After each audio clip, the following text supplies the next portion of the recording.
everyone. Welcome to this service for Trinity United Methodist Church located in Albany, New York. We are doing things a little different this morning as we have been mandated to stay home. So we thought that we would bring you a service via the internet. This is our first time doing something like this, so we ask that you bear with us and give us a little grace. Hopefully you'll still be able to find meaning, and this will help you in a time of crisis. Our pastor is currently still on vacation. What a time to be on vacation, right? But Pastor Jeff will be back to, in full working capacity tomorrow, not in our office because we are staying home. But if you have any questions, you can email him and I'm sure he'll get back to you. So I had been asked way before this global pandemic ever started to bring you the message for this morning. So I am doing my best to bring it to you from my dining room. So I hope that God blesses you this morning and that you find meaning in this. I'd like to thank Nancy and Curtis and Frank for all your work in putting together this presentation. It's really just been something our church leaders have done together and really just gotten together quickly. So thank you to all of them.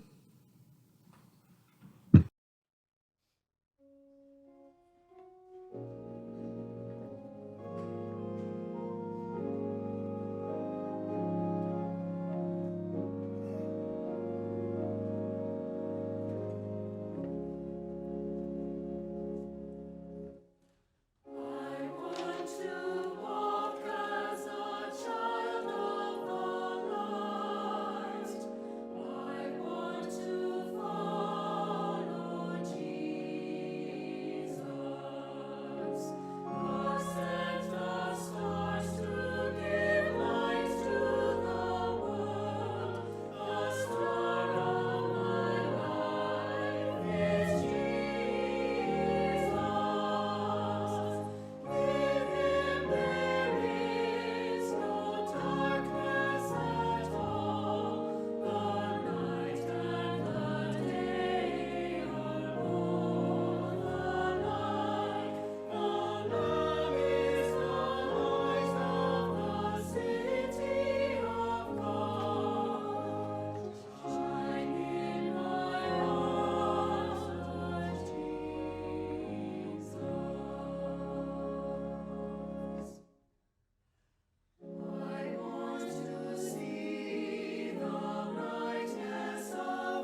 Bible readings this morning come from John, chapter 9, verses 30 through 41, and Ephesians, chapter 5, verses 8 through 14.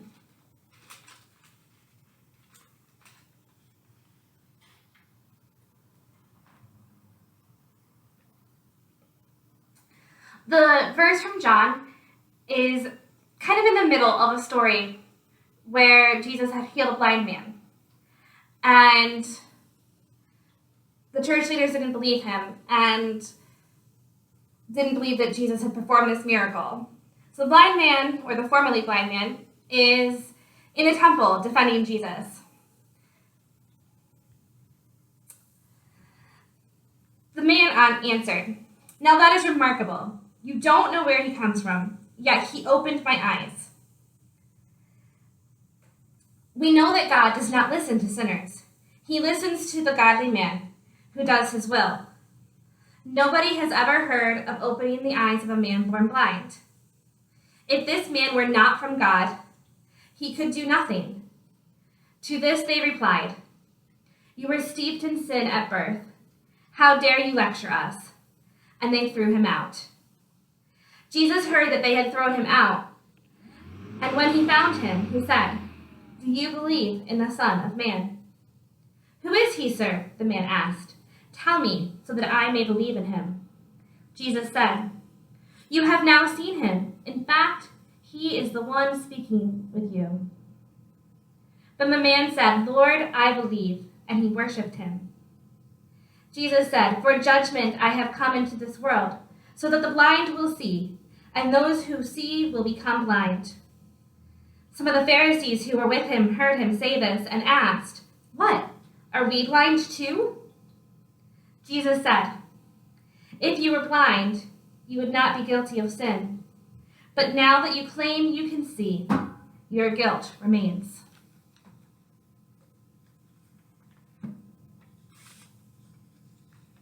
And now for Ephesians chapter 5, verses 8 through 14.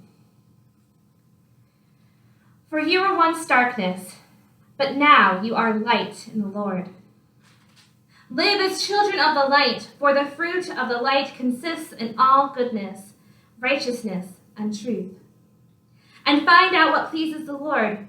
Have nothing to do with the fruitless deeds of darkness, but rather expose them. For it is shameful to even mention what the disobedient do in secret. But everything exposed by the light becomes visible. For it is the light that makes everything visible. This is why it is said, 'Wake up, O sleeper, rise from the dead, and Christ will shine on you.'" May God add blessing to this, the holy word.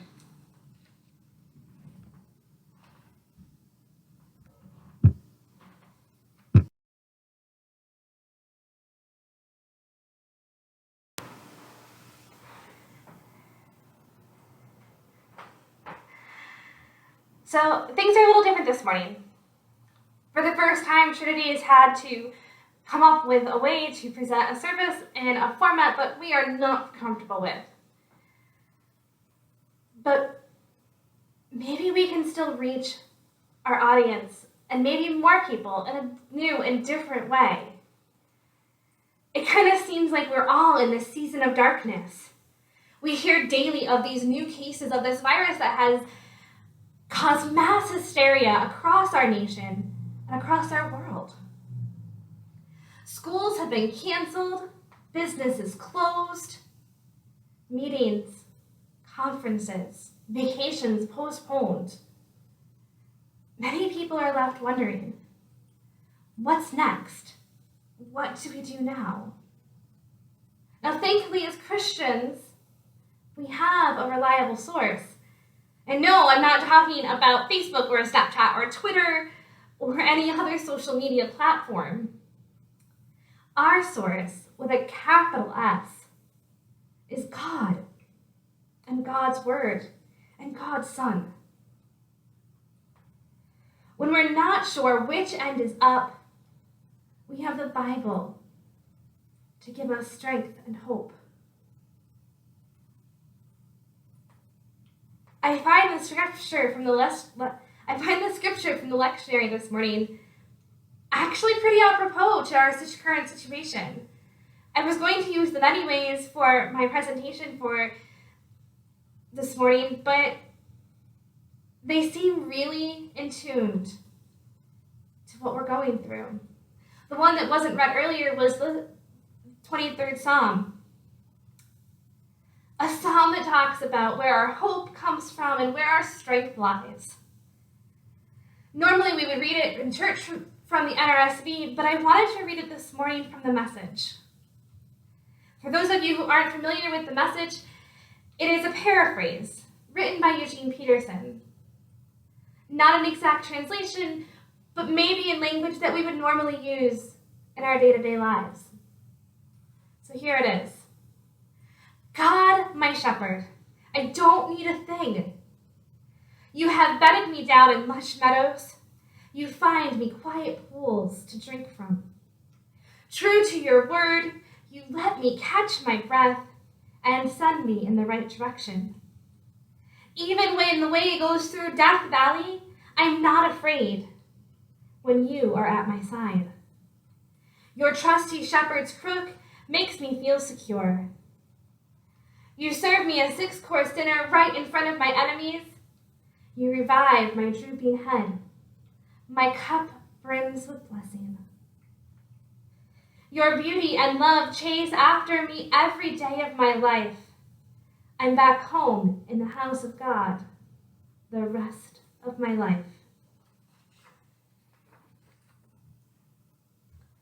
I want to focus on verse 3 for a moment. True to your word, you let me catch my breath and send me in the right direction. What a novel concept, catching our breath. We have such a tendency as humans, maybe more so as Americans, to just keep going. Like Dory from Finding Nemo. Her mantra is just keep swimming, just keep swimming. We seem to be programmed to just keep going. At times it can be a good thing. It helps us get through when we don't think we can. But maybe, just maybe, it is also okay to stop and catch our breath. We might be amazed at what happens once we do that. I'd also like to point out the order.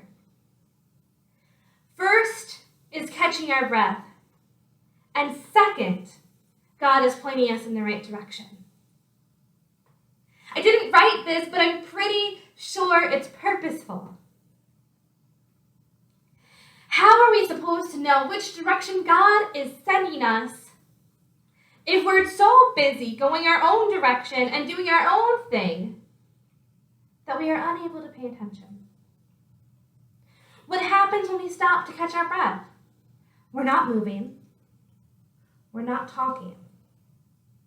We're not doing our thing. Catching our breath gives us the opportunity to stop and think and feel and just be. If we think of this time of shutdown and self-quarantine and isolation as a time for opportunity rather than a punishment, what could God do? Can you imagine it? Could God be trying to tell us something as an individual, as a congregation, as Christians? Where is our right direction? It all starts with catching our breath. So if we've caught our breath and we've listened, what are we supposed to do now? Ephesians kind of has the answer. It says, live as children of the light. For the fruit of the light is found in all that is good and right and true. Try to find out what is pleasing to the Lord. You might be thinking, how in the world am I going to be the light when I can't even leave my house? Well, see, light is a funny thing. Light can get into all those little cracks that you didn't even know were there. Take my house, for example. It was built in the 1930s, so it is definitely not without its quirks. One of those quirks is the very odd lighting situation in the basement. The light at the very far end of the basement is not connected to the switch. So if you forget to turn it off as you're leaving the basement and you turn the switch off, you don't always know that the light is still on.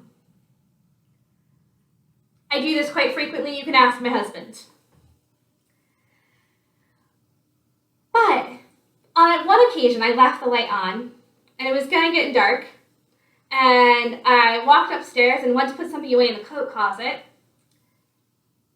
and the light in the basement was still on, so I could see these two little holes in the floor of my coat closet. I'd never noticed that they were there before, but because I had left the light in the basement on, I could see the light shining through. Not that it really matters that I know that there's holes in my coat closet, but that's kind of how light is in us. And if we are the light, we can help others see those little imperfections and those little places, those little cracks that they didn't know were there.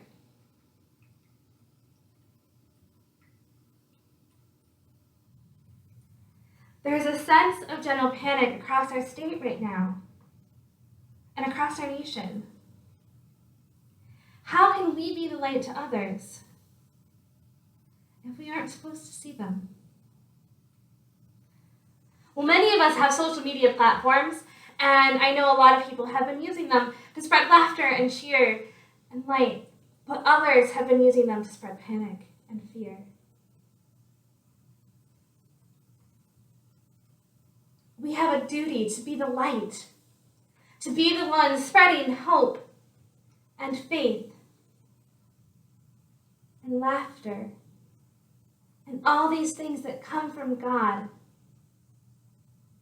Now, for those of us that don't have social media platforms, there's plenty we can do. We can call our friends and make sure they're okay. We can send cards. We can pray. There's actually also this cool thing right now that I saw in it's called the 518 Rainbow Hunt. Now, oddly enough, I saw it on Facebook, but people are putting rainbows in their windows for kids to find as they're walking through their neighborhoods. What a cool concept. And then it got me thinking, a rainbow. A rainbow was the promise from God to Noah that God would never flood the earth again. Almost like we're promising our neighbors, we'll get through this.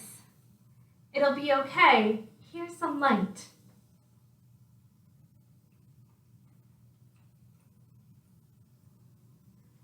What do our lives look like after this quarantine and this virus and this isolation is over? Do we jump right back in and say, just keep swimming, to make up for all the lost time? I hope not. This time where we can learn how to be with people, this time we can learn how to be with the people that matter most. The whole point of this quarantine and isolation is to keep us safe, but what if it's bigger than that? I've heard it takes 30 days to form a new habit.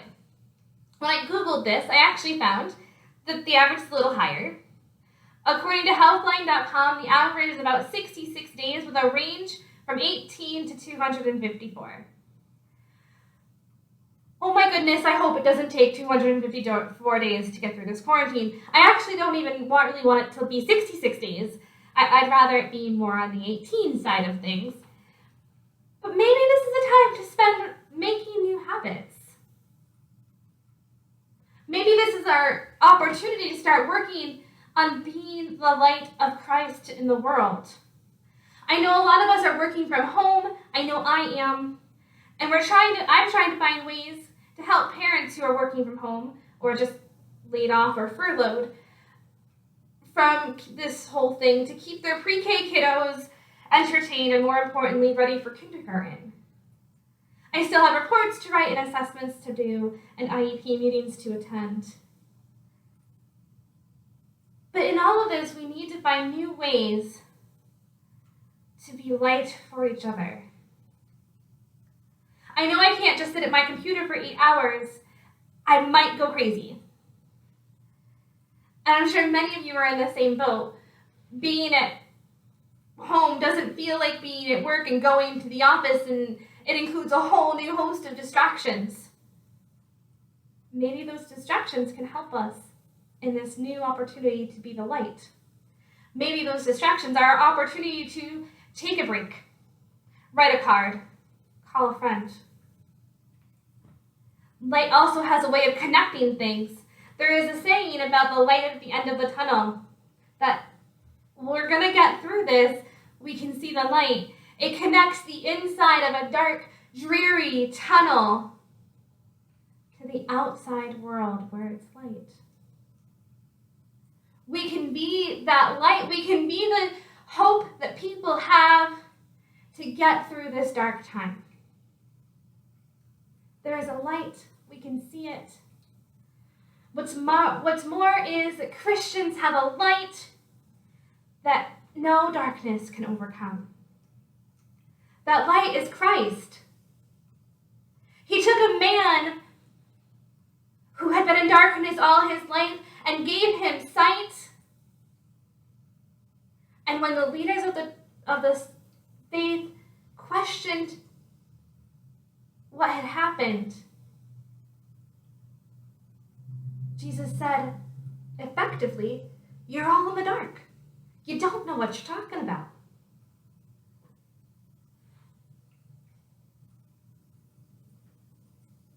We need to be like Christ. We need to be the light. So let's do it. Let's be the light in every way that we can. Maybe in doing so, we'll help others find light and rest, and we can stop and catch our breath. Amen.